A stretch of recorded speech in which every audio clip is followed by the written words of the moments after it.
Welcome to Saturday's Warrior for this live edition of what we're calling Saturday's Night Live. We are going to break down the BYU-TCU game as well as the BYU-UConn and really action across BYU athletics all weekend all together.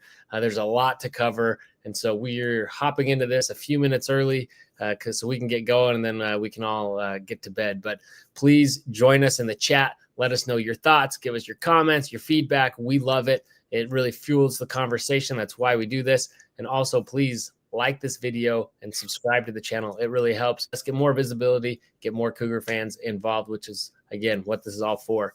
So, Adam, I got to tell you, so back in my college days, did some intramural bowling. And whenever we had like a rough game, a rough loss or something, I always had this buddy and we would go afterwards and we'd go to the actual lanes off campus, and we would just like bowl, and like we wouldn't talk. We would just bowl, and we would just like much better, just nail strikes and stuff. We were just getting all our frustration out, which is really ridiculous, but it was very cathartic at the time. And I feel like that's what kind of this game was for this BYU football team going up against TCU after just getting shellacked last week against Texas Tech, coming out. And, that was a real concern all week because everyone was talking about, is this going to be like last year? Are we going to kind of let Tech beat us twice? Is there going to be a hangover effect, or is this team going to be able to rally together? And I guess my thought on it was like, yes, it's scary because this is, even though the record isn't, as impressive as it could be, this is a TCU team that has potential to win. It's one that I think you picked preseason to beat us. Mm-hmm. And as well as, just the history with TCU, the TCU PSD is real. Right. And so I think that was, causing a lot of consternation, I think, BYU fans leading up to this game. But for me, I just think of like Bear, like what happened the first time he threw an interception? He comes right back and threw a dime. And, and he's done that a couple times. And like whenever something's happened, whenever he's gotten rattled, whenever something, kind of doesn't go his way, he bounces back. Now that was like the entire Texas Tech game. So I kind of felt like this is going to be a game where he's going to come back and be able to have a good game. And he did. But what did you see in this game that really stood out to you about BYU? Like, why were they able to kind of turn the narrative so drastically this week?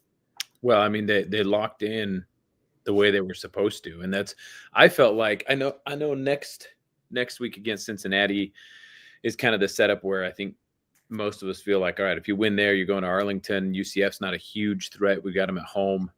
But to me, the way we came out in this game was going to be the indication of whether or not we can make it to Arlington.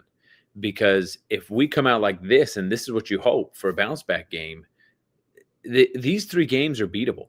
TCU, Cincy, and UCF, we're the better team. We've shown we're the better team all year long. It would take a mental letdown akin to last year in the Kansas game to not go to Arlington. So to me, it was, can this team mentally get over that loss and come out here with an edge, ticked off, and ready to show the world, look, that's not how we were. We've had a bunch of close wins.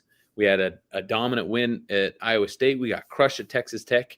Now everybody's sitting back and saying, well, maybe BYU was softer than we thought. And they needed this. They needed to come out against a really good TCU team and make a statement. So to me, the difference was simply the mentality.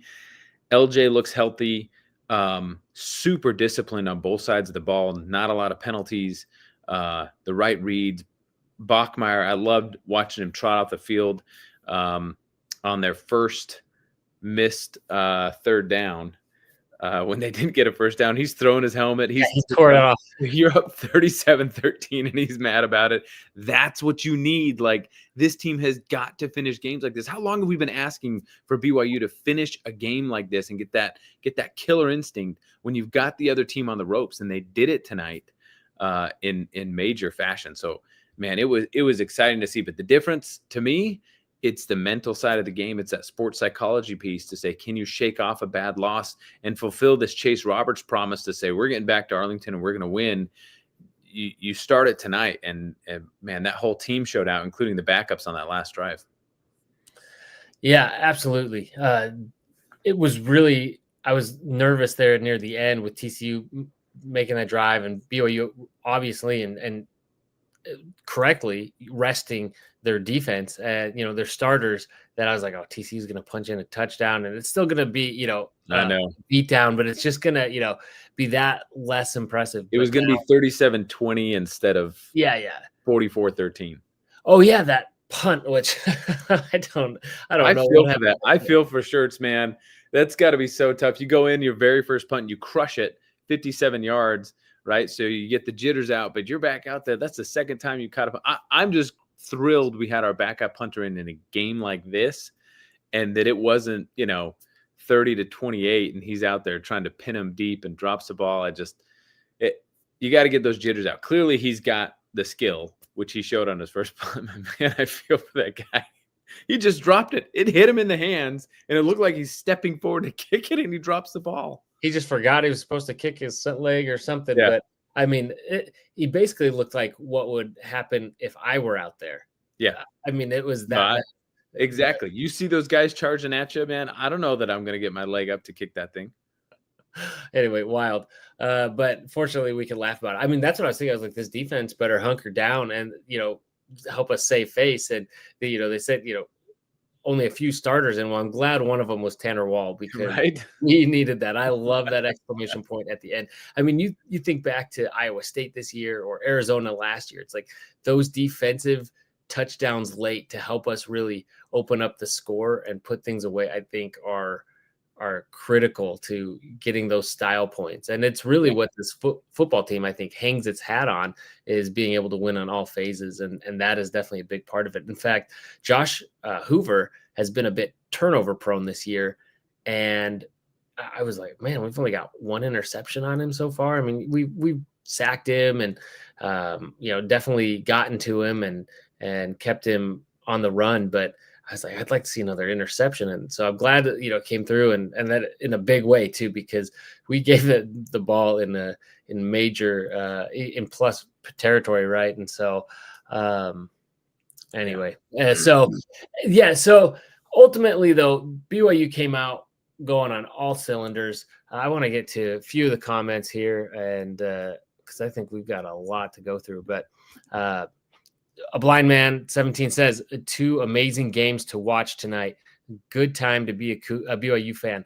Yeah, absolutely. And we'll get to the other great game tonight and break that down. I think I've got even more to say on that one. And then we've got Trevor Riley, my cousin's husband. He's also in College Huddle, does the Utah podcast. So thanks for joining us, and leave it to you fan to swear on my show. And it's technically on the BYU show, but it's Sunday and Adam's watching. So I'll just paraphrase this, but great day to be BYU in Utah. I guess show. Keep it a family show. Yeah, exactly. I mean, I know it's late night, but I'm just kidding. I guess Utah played today too, I think. So good for them. Did they? I mean, I guess. I outside of the top 12 teams, I don't really pay much attention anymore. Just kidding. That team looks good, man. I'll tell you. It's too bad. The way it's shaping up, I think it's pretty clear that Big 12 is going to get 1, maybe 2 teams in. And it's too bad. I think there should be 3 teams, but the way it's shaken up with Oklahoma winning today, I think that seals it for the Big 12. You look at what those top teams, what games they have left. It's just not enough to shake things up. And then I don't think the committee is really going to ding somebody for losing in a championship game. So yeah, today was, other than BYU winning, which is ultimately all that really matters. But in terms of everything else, because if BYU wins out, that's all that really matters. But we know that having some other things go in our favor would be really good. And this today was terrible for that. Just about everything did not go our way. And it's going to make things tough going forward in terms of Big 12. I think even getting a second team in, I really don't think, unless like BYU beats Texas Tech in the conference championship game. I Yeah, I think it's going to come down to that for BYU. I think you got to win, or you got to have something now unexpected shake out. And it's nice that you still control your own destiny, and you're always going to have to go through Texas Tech for the championship and for the right to go to the playoff until they start putting two Big 12 teams in there regularly. But I think it puts a lot on the line for that championship game if we can get there. Yeah. So let's run through, like you said, there's just not a lot on there going forward. And we've already moved past, I guess, this game, but looking at this next week, Ohio State plays Rutgers. I mean, Ohio State, even with a loss, even to Rutgers, they're not dropping that far. Oregon plays USC. So that is one that's one could lose, but then USC would probably just I don't think they would. I don't think USC would jump us. I don't think they'd jump that far. I think they'd move up. I think they'd be right on the cusp. But I think that's our ticket. That one's our ticket to be able to get into the playoff. You got to have USC win that game. If USC wins that game, I like our chances to get two teams in. Now we would have to show up against Texas Tech. If we get shellacked, there's not a scenario out there. If we go to Arlington and get crushed by Texas Tech, there's not a scenario out there where they put us in. And that may be fair. You've got to show up against that kind of competition. So, but I think a close loss in Arlington, we still get in if USC wins that game. But looking at what everybody else has on the schedule, that's about our only shot. Yeah. I mean, we go through the rest of this. I mean, Texas is already, I think, kind of out of the picture for an at-large. BYU obviously has to win. And since he's dropping out of the top 25, which is a bummer for this week, I mean, it's nice if BYU drops another one, then that kind of helps in that regard. But, yeah, I think overall it's probably bad. You'd rather have another ranked matchup. Utah, again, not really consequential if BYU wins. And let's see, Miami, they're probably not going to lose a tech. I mean, they had a bounce back. I watched that. I was like, that is how you bounce back from a bad week. And, I want to see BYU do something similar, which they did. So good news. This one, I guess, Pitt winning just to give a little bit of distance with Georgia Tech, that would be good and is very plausible, but doesn't really matter. Michigan losing, but again, they're going to play Ohio State, and that probably, as much as it pains me to say, they're probably not going to win that one. And then none of these really matter, I think. I don't think any of these other teams there were okay. Georgia, they're not losing to Charlotte. I mean, it's typical SEC kind of cupcake week here. And then Notre Dame, I mean, they did what they had to today. Everyone was hoping that they were, I know. Notre Dame's a frustrating one because I feel like if we go to the Big 12 championship game and a close loss, Notre Dame's going to be the stuck in our craw because they don't have to go to a championship game. And I feel like the committee should value a championship game, should put value on a Big 12 title game if we go in there and go toe-to-toe with Texas Tech and it goes down to the wire. Because, again, we're talking about a scenario where we lose the Big 12 championship because that's the only time this comes into play. We win it, that's great. Then BYU and Texas Tech are in. But, man, it's getting dicey. It's getting dicey, particularly with those 8 to 10 seeds right now with Oklahoma winning. See, if Oklahoma and Texas lost today, BYU would jump up. We'd be in great position. But we're about one slot out right now. We're one slot out, and something has to give. Notre Dame's got to have a strange loss, or USC's got to beat Oregon. Yeah, and who do they have left? Like, that's nothing. It's Syracuse and if you look at the schedules, nobody has anything. I mean, Texas A&M has Texas, but if A&M loses, that doesn't help us. You need teams 7 through 10 to lose, and the only game left on that schedule for us, for our benefit, is USC at Oregon. That's it. Yeah, I mean, you're rooting against Vanderbilt because you don't want to see them, be in that at-large conversation. You'd like to see them get a third loss, especially to Kentucky would be helpful. And let's see, what's everyone else saying in here? I saw this come in. Wise Gamora, hey, welcome back. He says BYU is 2 games away from a Big 12 championship game. That's all that matters. Finish the last 2 games and give Texas Tech your best shot. Good enough for me. And that's true. I mean, again, it goes back to BYU controls its own destiny, and that is, that's all it can do. But it doesn't hurt to, have some good things go in your favor along the way. But yeah, today was not, like you said, A&M losing doesn't directly help BYU, but it gives room for Tech to move up in the rankings, which again, just helps perception of the Big 12, but also helps any future matchups with BYU and Tech, and just say, hey, this is now the number 4, team in the nation or whatever. So a few things could have gone our way, and none of them really did. And Alabama, even if Bama had pulled it off at the end against Oklahoma, it would have been a close win, or a close loss for Oklahoma against one of the top teams in the country. I don't think Oklahoma's really taking a hit, and I don't know if that's enough. 3 losses for a team like that in the SEC to be out of the conversation. So I saw another one. C. Will 1090 says, well, with Mark Harlan, how likely is it that Utah jumps BYU? And that is a good question. I don't think he had that much influence. It's tough to say, but I don't love that. Mac Rhodes had a great position with the committee. Like, how much influence did he have towards putting it in favor of the Big 12?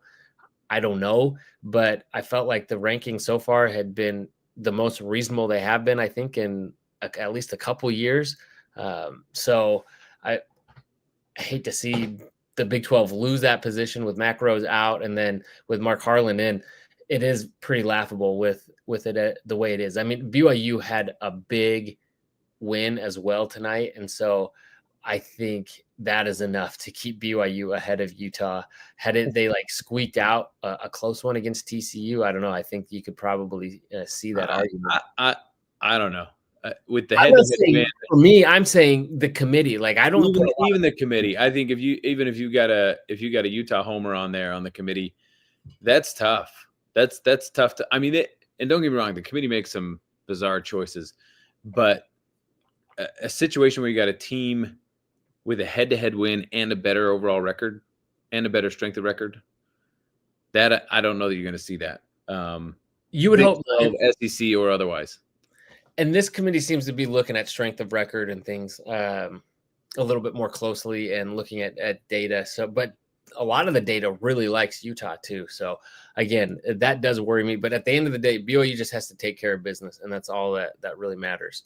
Tight like Adish says, or 4481 like says, "Oh, a dish tight like it." Thank you.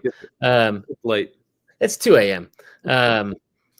It says I'm going to lose it if Utah jumps BYU after tonight just because Harlan joined. Yeah, I don't think so. I would be surprised if that happened tonight. Yeah, I think the committee. I know we like to give it a hard time, and I do too, but there is some recognition of accountability there, and they're going to make some bizarre, tough to defend choices, but.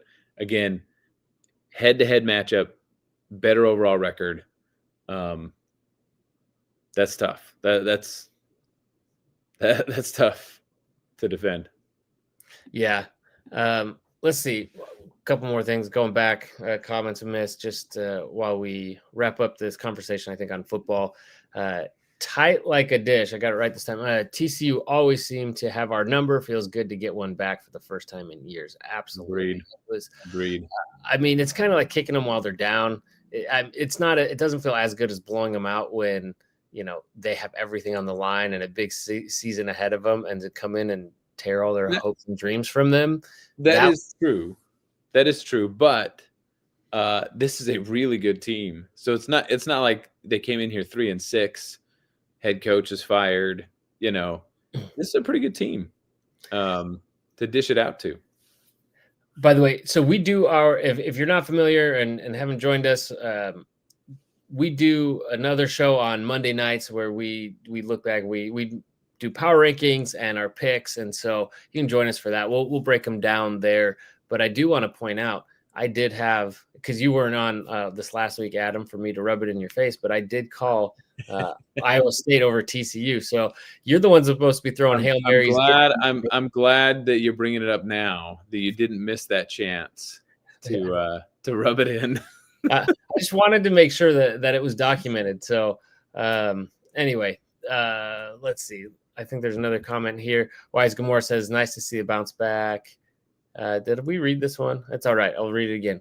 No, we haven't read this one yet. The almost complete game, only 9 P4 teams with 1 loss or less. Rare air still. The reason why I was wondering, because I read through it earlier, so they're all familiar to me. Yes, that is impressive. And so BYU's having another very, very impressive season. And what's great, the graphic from the game is saying that at this point now, BYU has a 68% chance to reach the Big 12 championship, which is really awesome. I mean, Cincy looks very beatable. Yeah, we got to go there. We got to do it. But that looks very beatable, although I think it's also very losable. And then UCF at home, which BYU should be able to handle. Yeah. If you don't beat Cincy, we may sneak in there still with the tiebreaker rules. But I don't know that you really deserve to go to Arlington and go to the playoff. Those are games you got to win. This tonight looked like the BYU team that deserves to be in the playoff. This is a team that has won a lot of games, passed the so-called eye test, whatever you want to throw it out there. This is the team that should go to Arlington.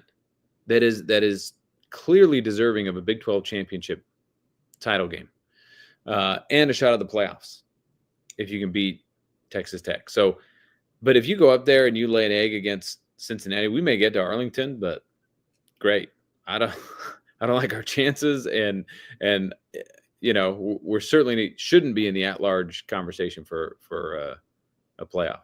Oh, most certainly would not be. So I think BYU's really got to, first of all, just win the last 2 games. But if you can look like they did tonight and win them very convincingly, then that takes you going into Arlington with a lot of momentum. Maybe figure some things out, go in for round 2 with Texas Tech. Yeah. And I think if you can at least make that like a good game and keep that one close, I don't know if even, I don't know. We'll worry about that when we get to it, what BYU can do to maybe change things and change the narrative on the second game. But you got to get there first. So we'll worry about that when we get to it. At this point, BYU's just got to take care of one game at a time. So, everything is still ahead of BYU. It was really good to have this bounce back game and just kind of cleanse the palate, get things right, get the guys looking healthy. LJ Martin looked like his shoulder wasn't really bothering him tonight. The guy looked good tonight. Somehow, even with all those hits he was taking with apparently broken ribs, Parker Kingston just kept going. And so, he looked good too. I don't know what it would be like to play football with broken ribs, and take hits like that. But he keeps going. So, all right. So let's switch gears a little bit to basketball, the other game that was tonight. And actually, before we do, I want to talk about some of the other sport, things going on in BYU sports real quick, just because there's been a lot. I will say women's volleyball did drop a game this weekend to Utah, which, I guess Utah was bound to win something in the Holy War, this year. They had to get one of them, I suppose. So that was too bad. But outside of that, you have, and let me just make sure I get the right screen here and I pull it up. But first of all, women's basketball had a big win tonight. I think they're 3-0 now, so over Fresno State. So that's good. And then I mentioned this last week, but Jane Hedengren, the people that talk about her that know the sport better than I do in terms of cross country, they just say, like, you think AJ Dybantsa is a big deal? Like, she is way bigger in terms of her sport and what she means to it. And just like, you look at this, beating a defending champion by 42 seconds in a head-to-head is just insane. For 5 and 10K, like 42 seconds is so much. So I know that much. And so that's really impressive. So that's exciting for BYU to continue to see success in cross country. And then I'm bummed I missed this. I was planned to watch it and then I was out. And so I didn't watch it. But the women's soccer, they made the tournament. Round 1 was with Utah State at home. And somehow it went to penalties. I watched some of the highlights, and looked like what a great match, but what a great story for their goalkeeper, who was really kind of a third string, who by the original starter, she was in last year. She was great. Just walks away from the sport, personal reasons, I don't know. And then they have backup. She's injured. And so now we're on a third string goalie, and she just makes some incredible saves. She has been nails. I watched some of the games through the Big 12 tournament. It's just been insane. In fact, I really like this one, saying that these photos have the same vibe. They really do. So great story there. And then, oh yeah, this is just talking about her, Chelsea Peterson. But let's get to basketball. First of all, the fact that people were showing up watching it backwards, so they had to stand. You couldn't sit in the stands to watch the basketball on the screen there in the football stadium. A lot of fun. I remember watching March Madness tournaments on campus. They put screens up and stuff, watching Jimmer Mania. So that was really cool. It was a great game. Were you at any point during the game, Adam, did you like throw in the towel, or were you still holding on hope? Oh no, I the way we came out after halftime, I thought, well, we're not going to pull this one out. The team went through a lot this week, traveling cross country, playing in hostile territory against the number 5 team in the country. So I did, coming out of halftime. But boy, they battled back, and AJ looked so good when it mattered most. To me, my takeaway, and I'll share this because I got to hop off. It's getting late, but I don't mind that loss at all. For where we're at in the season, to go into hostile territory against UConn, who looks like UConn. They look like themselves now, which is scary for Final Four purposes. But to go there, that's not their stadium, but that's their area. You could hear it during the game. To go down big and to battle all the way back, lose by 2 at this point in the season, that's fantastic. BYU needs to peak at the right time. An early season loss by 2 points at UConn, I don't have a problem with that. You got to fix the slow starts. They've got to solve that piece of it. But my goodness, that team looks good. That team looks really, really good in their ability to dig down deep and come back. And for AJ to be so clutch in the second half after a really poor showing in the first half, it shows a lot of resiliency. It shows that team, early on, it looks like it has what it takes to go deep in the tournament and really make some noise this season. So to me, I thought it was a win all around, even though it looked like you were just getting crushed for 3/4 of that game, and then you just turn it on like that and come back. It really comes down to poor shooting in the first half more than anything else. It seems like they're 0 for 11 in the first half every game from 3. And so if you can solve that, you can come out, you don't have to come out on fire, but have a decent first half shooting consistently, this team's going to be fine.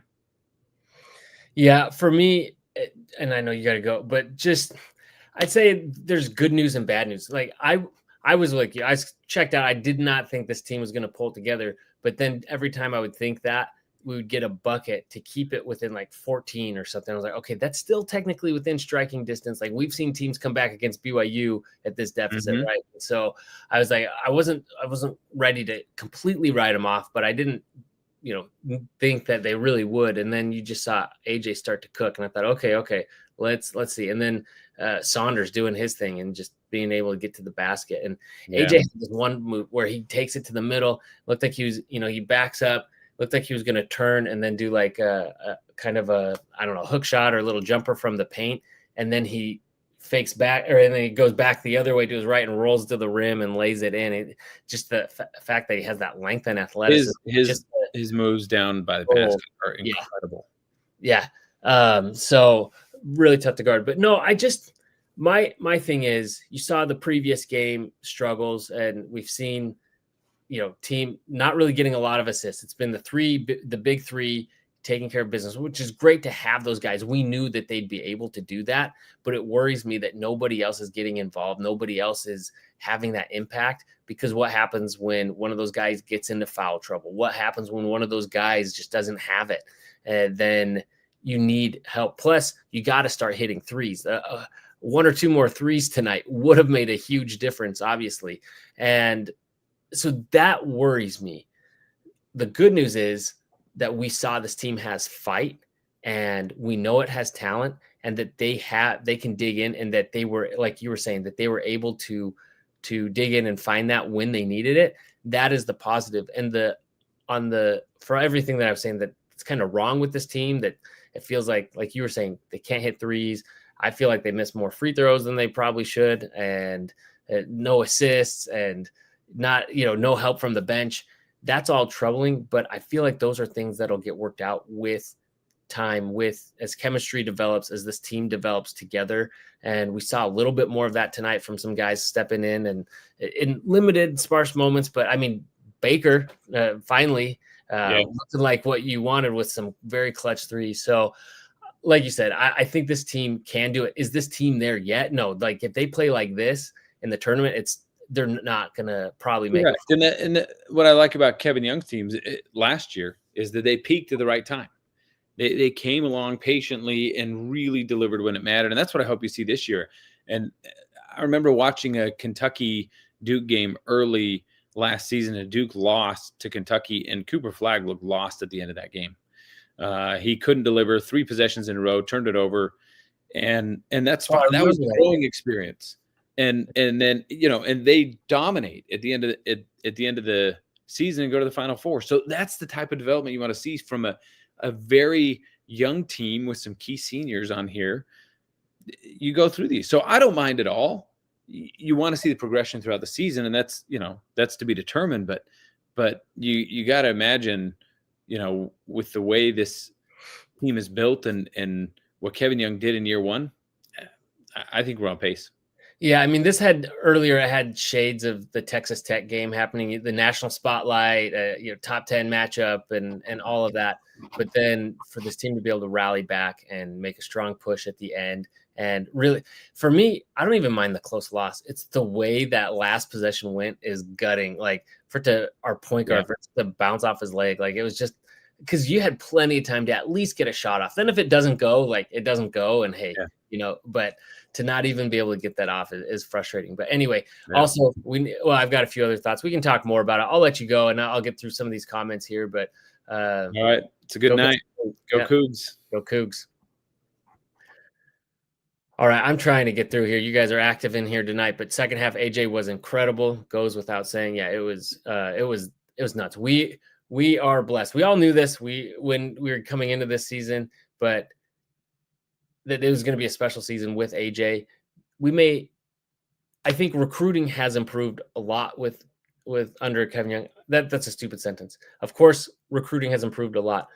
With it still going strong, I don't think we're going to probably get another guy of AJ's caliber all the time. And so who knows when the next time is that we'll get someone at that level, even with the improved recruiting.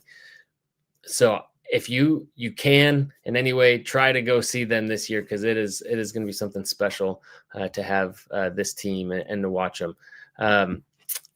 Wise Gamora says UConn coach Dan Hurley had high praise for BYU after the game. Rare for him to say anything positive at all, let alone about an opponent. Yeah, people have very strong and mixed feelings on Dan Hurley. Definitely a great coach and has this team ready, but it's great to hear him have high praise. Of course, it's easier to say that after you win, but had they lost, who knows what he would have been saying. Also, AJ is amazing, but Richie is still my favorite. That's kind of how I feel. Rob needs to pass the ball more close to ball hog territory. Yeah, but it's also kind of feels like what this team needs at times, but you hope that as they get into the flow of it more, that he can start shifting away from that and distributing a little bit more.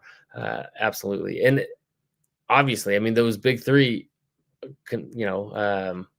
are basically doing everything on offense. So, hopefully they get the offense flowing and get more guys involved here as the season goes on. KY timeouts are amazingly effective. They really are. And this was something we saw last year. And with the inbound plays and the set pieces, and we saw that at like the end of the first half, it was just a way to get another bucket off real quick and just kind of start working away, chipping away at that deficit. So yeah, he really is a great coach, great competition. So love to see it.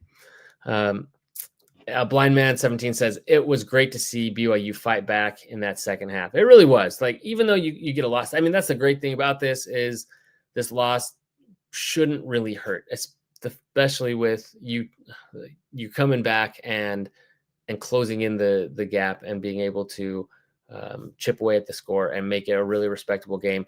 You see losing by that close of a margin to a team that's ranked just ahead of you up in the top 10. I think, I don't know how you can really get dinged for that. So we'll see what happens in the rankings, but yeah, great game. And it's early on enough that it's one that I think is hopefully a wake up call for this team to say, hey, look what we can do. Look what we're capable of when we have to, but also, hey, there's a lot of things we need to clean up. I mean, even AJ, he's a guy that I think, for based on everything that I've seen and from what I've heard from, prior to BYU, he's a guy who can get a lot of points, but a lot of those he can get from going to the line because the way he attacks and puts pressure on defenses, he gets fouled a lot. And so he's going to get a lot of points from the stripe. But I don't even have the stats open in front of me. I think I remember him missing at least 3 free throws. And so it's things like that. You got to see him clean up. Obviously, the game would have been different. So I'm not saying BYU wins with 3 free throws made, but it's a different game. And those would have been helpful there at the end. So certainly got to, just little things like that, which is okay because those are all things that this team is capable of doing. It's just they need to go do it. And so that's why maybe a loss here is almost more beneficial than a win. It's going to be a bit of a wake-up call for this team saying, hey, we know we're capable of doing this, but also we're going to have to really we got to figure some things out and get things going, or we're going to continue to lose games like this because we're not going to always be able to come from behind like that, especially not hitting threes. So a Blind Man 17 says it was good to see 22 points from the bench. Yeah, that was definitely an improvement, a big help there. And a lot of that, I think, was Dawson Baker.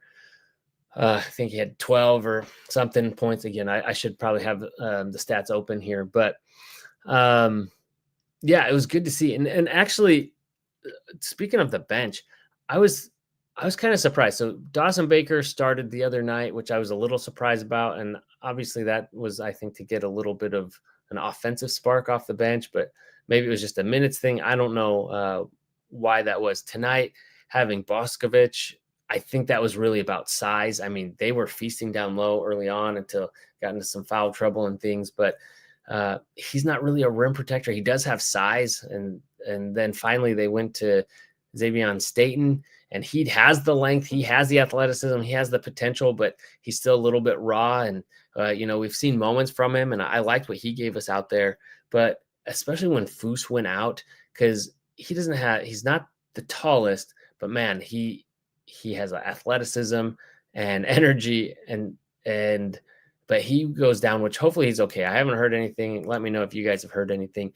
But I thought the piece with Moo Davis out, I really thought the piece would be getting Diamande in. And when he was in, I really liked his energy, his athleticism. He was frustrating the other team, and Mboop as well. And I still don't know if I'm saying that right, but him too. Like, he doesn't look that big out there, but I think he plays bigger than he is. And he's a great defender. And so I just think you need more of those guys, especially because we don't know if we'll have Davis back, how long it'll be till we get him back.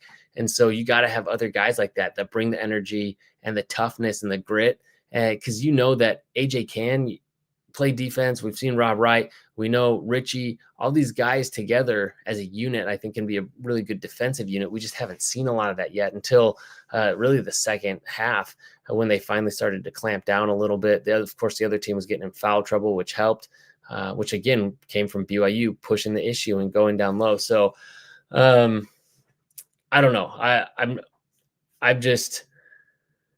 I'm hopeful for this team. I see it. I think we can all see it, what's there. It's just they got to get there. But the path to getting there is there. And so there's no cause for alarm just yet, but they do need to go. They need to do it. They need to make it happen. And so I look forward to seeing them continue to grow and develop, and we'll see which guys end up really cracking the lineup this year, just like we saw last year about halfway through when he started figuring out, okay, Boscovich and and figuring out everybody's role and how they were going to fit in together. So let's see, a few more comments. Wise Gamora says, I'm a big fan of the full court press KY had going. Mark Pope was against it, which worked well in nearly digging out of the 20-point deficit. Yeah, I mean, they had a way of they burned us on that one time. This was late in the second half, and I think it was early on when they first started doing those presses. But there's a few times they were very close to not getting the ball over in time. But then they did break us down, and they were able to score off of it once. But I think after that, we kind of adjusted and made sure that they didn't get a quick bucket. But yeah, it didn't always work, but I think it put them in, put pressure on them, getting them out of sorts a little bit, and you just have to be able to recover quickly on those because you are gambling and you're giving up something a little bit. But yeah, I like it too. I think it's worth taking that chance, and it's kind of like when you switch to a zone. I don't know if it was the most effective thing tonight. I saw guys getting lost and them getting some open looks, 3-pointers on us when we were playing zone, but the reason why that works sometimes is it's just a different look and teams aren't used to it. And so they have to adjust what they're doing, and just slows them down, gets them out of the flow of things. And so the full court, even if, you don't get a steal, you don't get a turnover, you don't, whatever, just kind of getting them out of their flow. And I think to your point, it did that and was a big part of them coming back. Yeah. I love it. I like that he's willing to try different things, and it's just it's execution. You got to have the guys in the right position to make it work.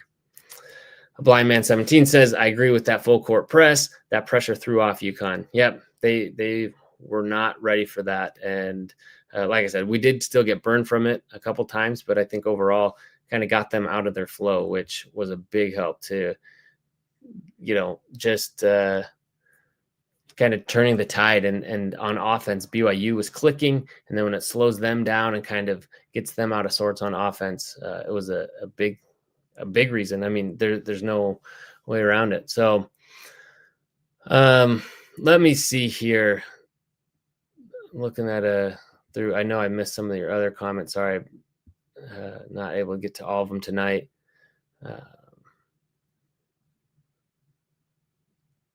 Let's see. Oh, glad you watched the shootout or the women's game. I really had it on my calendar. I just wasn't around to watch it, but the shootout, it's always nerve wracking because anything could happen. But yeah, that looked like a good one. Just liked watching the highlights back, and glad to see the Cougs continue on this streak. Hopefully they're able to make a deep run this year, because they've really been peaking, it seems, at the right time. All right. And then Tight Like a Dish says, this kind of game. So going back to football here, again, I'm going back through some of the comments I've missed. Against TCU, increased my confidence level against Cincy so much, feeling very good about finishing the season 2-0. This was the first game that felt like all phases balled out. Yeah, I agree. This is what we've been expecting to see from BYU, because we've had games where, this was the most complete game for sure. And if they can keep playing like this, I definitely like their chances against Cincy. I've liked them. I don't know if I fully believed in Cincy all year. We know they're good and they can put up a lot of points. And so I do think it's not a gimme. But if BYU is playing like this, yeah, absolutely. But they have to come out and do that. And if not, and if they start looking past Cincy or getting, which hopefully they don't, because it's just UCF after. I mean, this is it. This is their season on this game, and I don't see this team overlooking them. I don't see them not being prepared and coming out ready to play. So, yeah, I feel really good about it. If they beat Cincy, their odds of, I think, beating UCF have to be really high. I mean, not that UCF's a terrible team, but they should be outmatched by BYU. It's in Provo. It's in the cold. It's late in the season. So, yeah, I think, like I said, I think the odds that they had them at 68% chance of BYU making the conference championship at this point. I would be floored if Texas Tech drops another game at this point. And then who knows who could end up if BYU won out and Tech dropped one, who would win that tiebreaker. I mean, we could see a repeat of the Holy War. We could see a lot of different scenarios. So really, I just want to see BYU win out. And honestly, I want to see Tech win out because that's what's best for the Big 12. And I'd like to see BYU have a rematch and be able to go in and do things a little bit differently in round 2. But it really is hard to beat a team twice, especially a good team, but Tech might really be that good. So, another beat down by Tech, I think would probably seal BYU's fate of not getting into the playoff in an at-large spot. But honestly, I think the only way the Big 12 gets 2 in anyway is if BYU beats Tech in the conference championship. So anyway, let me see if there are any other things I missed. I'm sure I missed plenty, but it is late. So,